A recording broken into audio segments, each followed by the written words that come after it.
The Volkswagen brand is driving its electrification offensive in China at full speed. The third model in the ID family, the ID.6, has now been unveiled at the 2021 Auto Shanghai.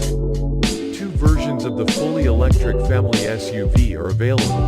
The ID.6 Cross is being manufactured in the north of China and the ID.6X in the southern part of the country. The multi-variable all-round model has room for up to 7 people.